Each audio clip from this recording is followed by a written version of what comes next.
চুপ থাকার অভ্যাস করেন। সবসময় কথা বলতে হবে না, মাঝে মাঝে চুপ থাকার অভ্যাস করেন। আমাদের একজন বরেণ্য ওস্তাদ তিনি বলেন যে মুতাকাল্লিম হওয়ার যে খায়েশ, এটা একটা হৃদয়ের কলমের একটা রোগ। মুতাকাল্লিম হওয়ার যে খায়েশ মানুষের মধ্যে থাকে যে আমাকে সব বিষয়ে কথা বলতে হবে, এটা অন্তরের একটা রোগের নাম। তো এটা যদি একটা ইবাদত হয় তাহলে সিরাতের সুন্নতে আসতে হবে, আমরা এগ্রিত,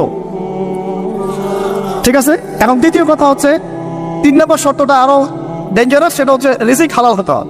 রিজিক এই জায়গায় সবাই একটু ফিকির করেন, দেখেন একটু আপনারা আপনাদের রিজিকগুলোকে দেখেন যে কতজন রিজিক 100% হালাল আছে।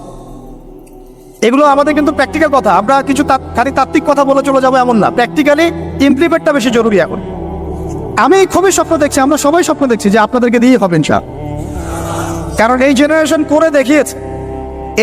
করে দেখিয়েছে, এবং তারা আমাদেরকে দেখিয়েছে কোন ভাষায় কথা বললে কাজ হয়। এতদিন তো আমরা বলে আসতাম, তো এই ভাষার কথা বললে আপনারা আমাদেরকে অনেক ট্যাগ দিতেন, ঠিক আছে। দেখেন জালেম জুলুম করলো, মাজলুম দাঁড়ায় গেল, এই তো জালেম জুলুম করলো, মাজলুম দাঁড়ায় গেল প্রতিবাদের জন্য, প্রতিবাদের ভাষায়। আপনারা আমাকে বলেন তো, জালেমের বিরুদ্ধে মাজলুম যখন দাঁড়িয়েছে তারা কি খালি হাতে দাঁড়িয়েছিল?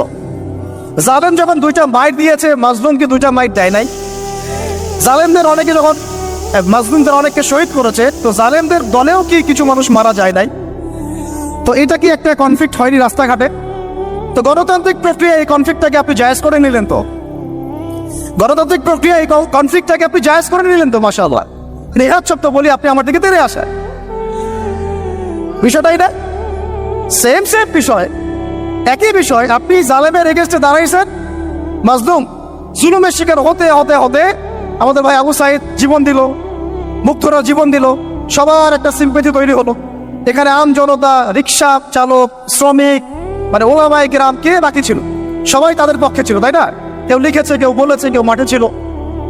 তারা ছিল মাজলুম, দেয়ালে পিঠ থেকে গেছে, তখন তারা কিন্তু হাতে কিছু না কিছু তো উঠিয়েছিল, নাকি উঠায় নাই? উঠিয়ে তারা একটা প্রতিবাদের ভাষা আমাদেরকে দেখিয়েছে, এইভাবে প্রতিবাদ করতে হয়।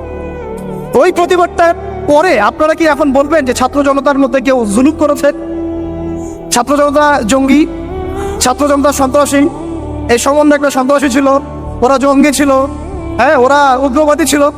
কেন বলছেন না এখন আপনারা এই কথাগুলো? আমার প্রশ্ন হচ্ছে, এখন এই কথাগুলো আপনারা কেন বলছেন না? কারণ আপনারা বুঝতে পারছেন তারা ন্যায্য কাজটাই করেছে।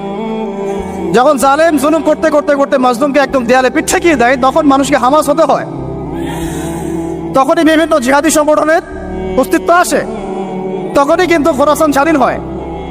তো এখন আমরা বাংলাদেশেও বুঝতে পারছি যে হ্যাঁ, তখনই কিন্তু ছাত্র ভাইরা হাতে প্রতিবাদের ভাষা উঠিয়ে নিয়েছিল। তো এটাকে গণতান্ত্রিক প্রক্রিয়া আপনারা জায়েজ করছেন, ঠিক আছে, এটা কোনো সমস্যা না, এটা ভালো, ওরা প্রতিবাদ করেছে, ওদেরকে আমরা কিন্তু খারাপ বলতে পারি না, কেউ বলছে খারাপ?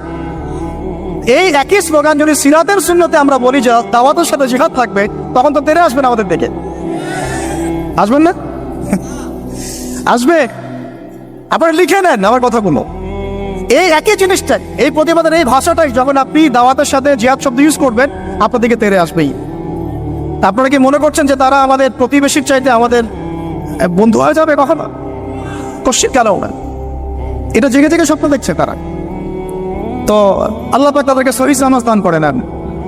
সবসময় আমরা সবকিছু করবো না, আমরা তো পরিবেশ পরিস্থিতি বুঝে ইনিশিয়েটিভ নিব, তাই না?